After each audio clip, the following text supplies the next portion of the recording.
Hey guys, and welcome back to How Logical. In this tutorial, we're gonna look at how to free up space in Dropbox. Now let us begin. Well, as you can see, this right here is the interface, and I have already logged in. In case you don't know how to log in, we have created a video regarding that as well. Now let's simply look at how to clear our Dropbox space. What you guys have to do is simply select everything. I'm simply gonna select everything right now. And at the top, you can see a button like this, right next to download.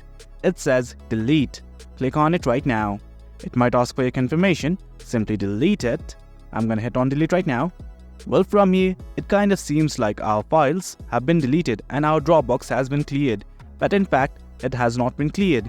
At the left side of the screen, you need to go to the deleted files folder right now. Once you click on it, simply select all the files that are here. I'm gonna select them right now.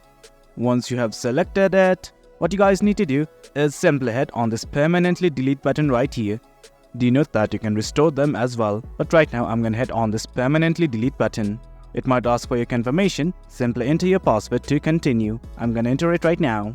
As you can see, I have entered it, so let's simply hit on permanently delete. And guys, that is it. That's how we free up space in Dropbox. It is quite easy. Hope you guys found this video informative, and for more content like this, do remember to hit like, share and subscribe. Your support fuels us. Until next time, thank you.